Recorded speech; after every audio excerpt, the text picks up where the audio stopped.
defensor del pueblo es, en Brasil el proceso ha llegado a su punto crítico con la confesión, ¿no es cierto? Con la delación, como le llaman los brasileños, delación premiada, que sería la colaboración eficaz. En el Perú va a empezar por ahí el proceso, es decir, lo que dice Hamilton Castro es: yo voy a tener información que ya hubiera querido tener cualquiera al iniciar un proceso de esta naturaleza, y por lo tanto no confronto con Odebrecht, sino acepto su colaboración. ¿Qué opina usted de esta estrategia? ¿Qué tal, Nicolás? ¿Cómo está? En relación a su pregunta, yo quisiera remitirme a una declaración que hicimos, o un comunicado que sacamos en la Defensoría hace 3 o 4 semanas.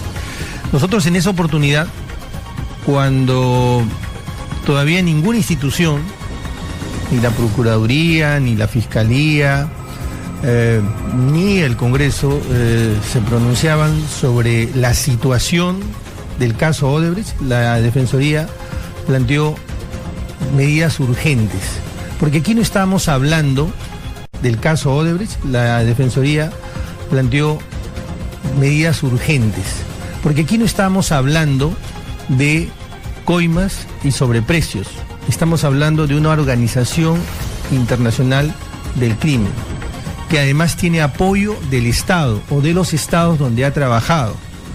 Esto va mucho más allá, es de una amplitud y una dimensión y de un calado muy grande como para pensar que estamos hablando de delitos individuales. En ese contexto dijimos, uno, que se dé urgentemente un decreto de urgencia que tenga como propósito evitar que se sigan trasladando los bienes de Odebrecht y de las otras empresas que han celebrado contratos de asociación público-privadas. Además, exitosa, que los bienes que ya se trasladaron, como el caso de Rutas de Lima, que se revisen, porque desde el punto de vista de la Defensoría no necesariamente han cumplido todos los procedimientos. Permítame redondear una idea más. Y adicionalmente señalamos que deberían tomarse de una buena vez ciertas acciones, ciertas medidas cautelares para garantizar los bienes, para evitar que los bienes sigan saliendo de la esfera patrimonial de las empresas, porque en la práctica eso es lo que está pasando. Se están sacando los bienes. Claro, en Rutas de Lima ya ocurrió, ¿no es cierto? O sea, Odebrecht la ha vendido, Brookfield me parece que se llama la empresa esta canadiense. Un fondo ¿no es cierto? Ahora, resulta que de Brookfield también son dueños ellos, o hasta hace muy poco tiempo, eran, si no los únicos, los accionistas mayoritarios, pero lo que era claro es que era una manera de, por un lado, tener caja, pero también podría ser interpretado como una manera de protegerse, ¿no es cierto?, de posibles embargos en el futuro, ¿no es cierto? Porque si no, ¿de dónde le vamos a cobrar la reparación? El punto es ese, pues. Creo que esto es casi de sentido común, no es solamente ya un tema de estrategia y de manejo jurídico. El punto es que si yo estoy negociando con alguien que sé que al final del día no va a tener patrimonio, yo lo que tengo que hacer es evitar, atajar de que escamotee la justicia sacando de su esfera patrimonial los bienes. Y eso es lo que dijo la Defensoría en su momento. Entonces, a la pregunta que usted me hizo inicialmente, ¿cómo vemos la actuación de la Fiscalía? Mire, nosotros como Defensoría no queremos pronunciarnos porque no es nuestro papel. Claro. No somos el Contralor, no somos el Poder Judicial. No podemos estar asignando imputaciones o responsabilidades, pero lo que sí tenemos que hacer dentro del marco de nuestras competencias es decir, no podemos estar asignando imputaciones o responsabilidades, pero lo que sí tenemos que hacer dentro del marco de nuestras competencias es decir, esto se puede hacer, esto se debería hacer, y es lo que la Defensoría ha realizado. Ahora, yo he conversado en los últimos 3-4 días con la prensa brasileña, representantes importantes de la investigación del caso, a raíz de que terminó el proceso de declaraciones finalmente el día viernes con la confesión completa de Marcelo Odebrecht, que en realidad es una ratificación y complementación de lo que ya había empezado a hacer en el mes de diciembre, ¿no? Y primero lo que me decían es que es sorprendente porque ha entregado información que no se conocía.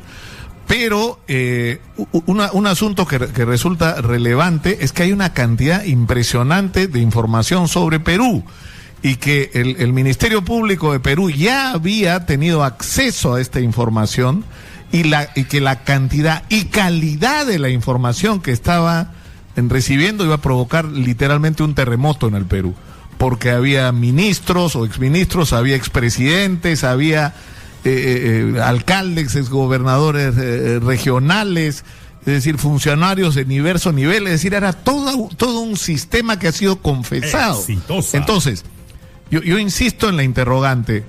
Hamilton Castro está claro que se está jugando a que no te agredo, digamos, en esta negociación, pero tú me das todo.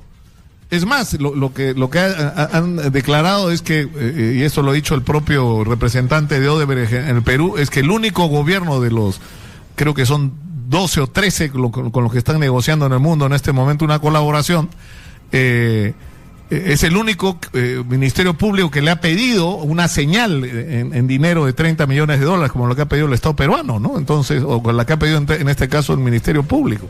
Ahora, es un riesgo, ¿no? A ver, es un, o sea, porque lo que podemos tener al final es mucha información, pero de repente no vamos a tener ninguna capacidad de recuperación del dinero. Es decir, vamos a meter preso a medio mundo, pero no vamos a recuperar la plata que se robaron. A ver, dos cosas. Primero, hace un momento me referí a las medidas que nosotros proponíamos, algunas de las cuales se han empezado a hacer. Pero más allá de qué tan bien o qué tan discutible es esta estrategia, eso lo vamos a saber muy pronto, en los próximos días, probablemente, claro, en un horizonte, permítame. Claro, en el momento en que el fiscal suelte la información. En un horizonte, probablemente, de menos de un mes, vamos a saber qué tan acertada era esta lectura, este diseño, esta estrategia. Eso lo vamos a saber pronto. Pero, Nicolás, hay cosas que nosotros tenemos que hacer. No solamente debemos esperar al ritmo, bajo los ejes de interés de investigaciones en el extranjero. Hay cosas que nosotros podemos y tenemos que hacer. Y he venido a plantear esas cosas. He venido a señalar esas cosas. Si me permite, puedo puntualizarlas. Mire, nosotros hemos hecho un informe sobre los planes anticorrupción. No lo voy a fatigar señalando todo el plan, pero le voy a dar lo que ustedes llaman una pepa, ¿no? Los periodistas. Mire, el año 2014 se presentó un proyecto de ley que fue dictaminado en 3 días. O sea, a una velocidad impresionante. Eso el 7/1 del 2014. Y en el interín, entre enero y marzo, se aprueba la ley y luego se publica el 2 de marzo. Y en junio se adjudica el gasoducto del sur. La obra más grande en la... Y en junio se adjudica el gasoducto del sur.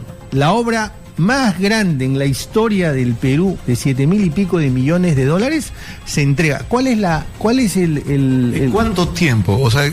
No, permítame... Es, que es increíble los plazos. No, pero es que todavía no le he dicho el contenido de la ley. El contenido de la ley era sacar del ojo público, sacar de la ley de transparencia y acceso a la información el informe económico de las APP, es decir, de las asociaciones público-privadas, de estos proyectos. Esa era el objeto, en el fondo, de esa ley.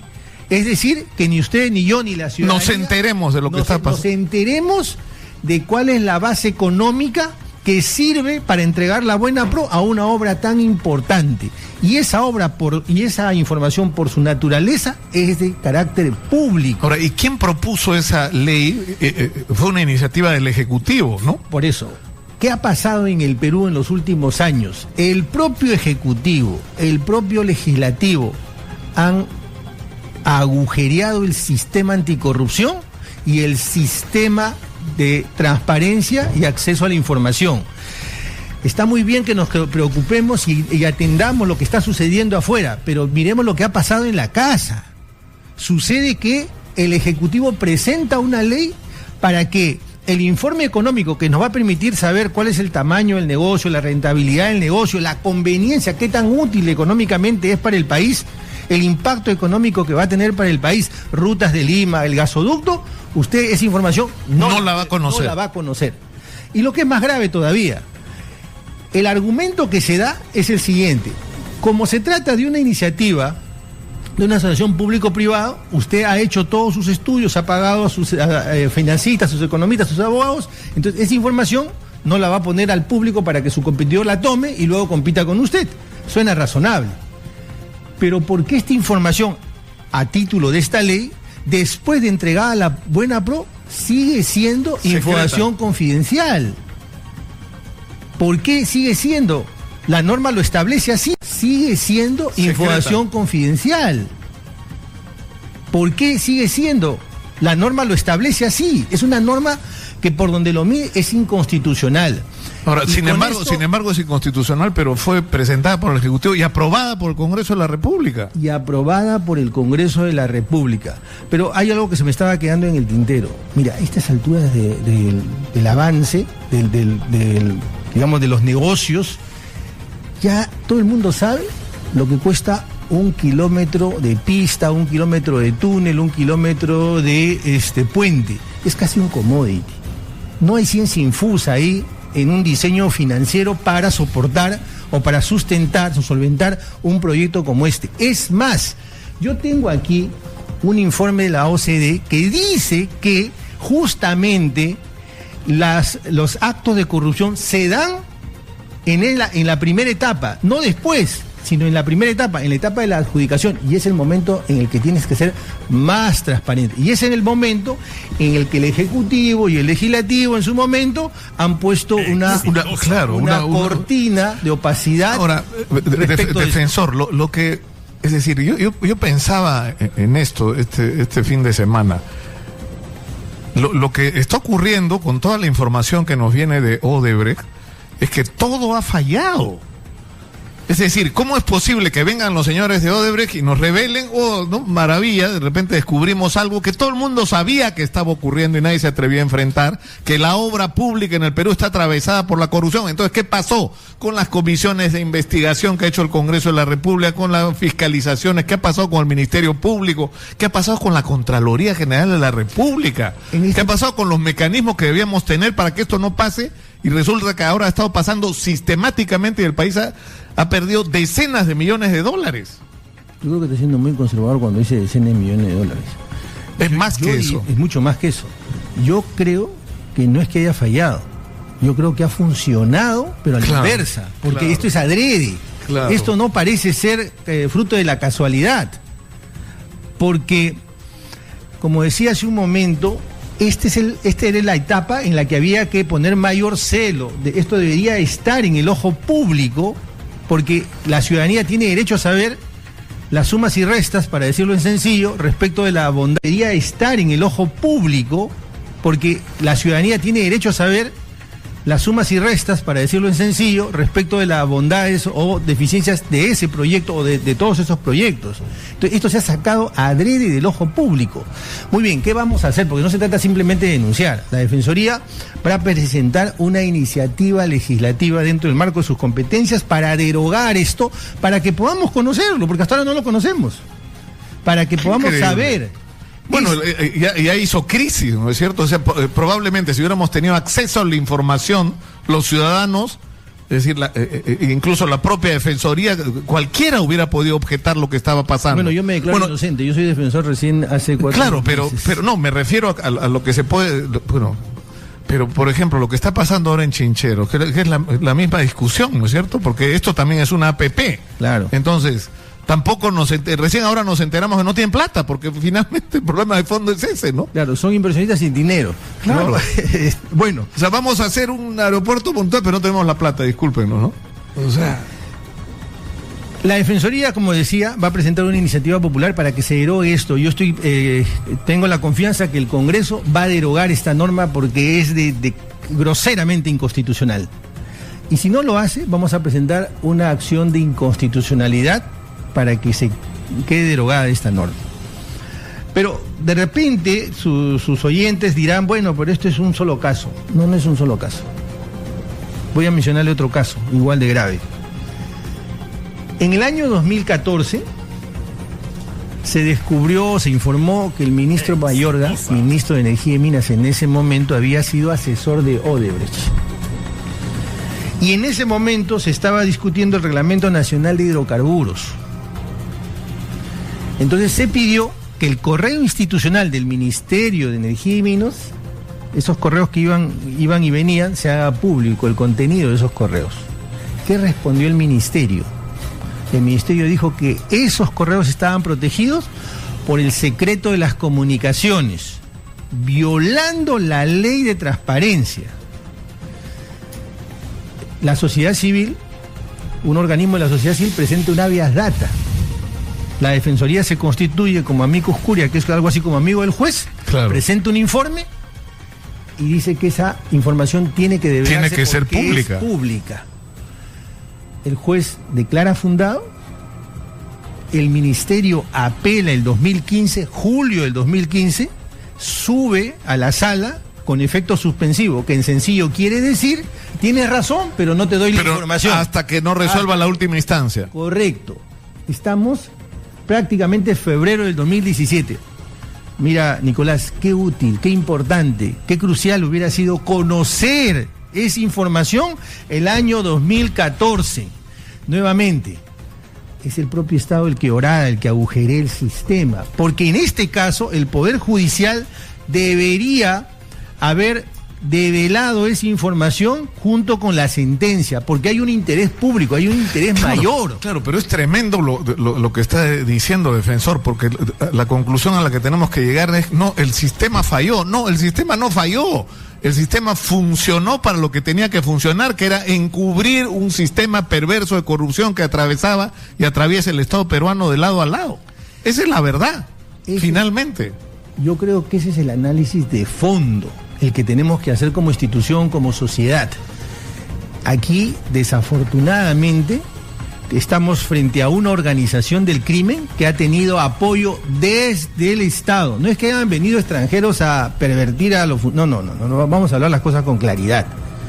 Ha habido un estado de cosas que han funcionado a favor de toda esta organización del crimen. Y eso tenemos que corregirlo. El Congreso, también vamos a enviar al Poder Judicial una comunicación para que esto se resuelva de una buena vez. ¿Qué hace? Si este es un tema de puro derecho. ¿Qué quiere decir de puro derecho? Donde no hay nada que probar. Lo que hay que hacer es analizar si es o no es pero lo que de naturaleza pública, claro, esa información. Pero yo creo que esto es bien importante, con esto quisiera ir terminando, señor defensor. Es decir, lo que tenemos al frente no solamente es un proceso donde tienen que ir a la cárcel todos aquellos que han sido parte de este perverso sistema de corrupción, pero además hay que recuperar el dinero que le robaron al Estado peruano y aplicarle las penalidades que correspondan, para lo cual es muy importante esta discusión de si se embargan o no los bienes, pero finalmente va a haber que hacer una especie de reconstrucción del aparato del Estado peruano en función de ponerlo al servicio de los ciudadanos y no de este sistema de corrupción. Yo quisiera tomar esa frase, la que acaba de señalar. Este es un engaño, muchacho, cuando dicen, mire, vamos a devolver el monto de la corrupción. No, señor, no vamos a devolver el monto de la corrupción. Acá hay un daño y hay que cuantificar el daño. Un daño no solamente en la multiplicación de la rentabilidad, en los sobrecostos que se han planteado, en el costo de oportunidad que se ha perdido. Aquí hay que medir muy bien el daño. Por eso, hace un momento, cuando tú me decías decenas de millones, no, señor, no son decenas de millones, pues estamos hablando solo en el caso de Odebrecht en los últimos años, 12.000 millones de dólares. De eso estamos hablando. ¿Cuánto de eso ha significado sobrevaloración, corrupción? Este es un tema muy complejo. Este es un mega caso. No es un grupo de casos de cohecho, 3, 4 casos. No, señor. Este es un mega caso y hay que mirarlo así. Donde tienes una organización internacional del crimen, que no es una sola empresa, y tienes un Estado que ha servido para que esto opere. Walter Gutiérrez, defensor del pueblo, ha estado con nosotros. Muchas gracias. Y tienes un Estado que ha servido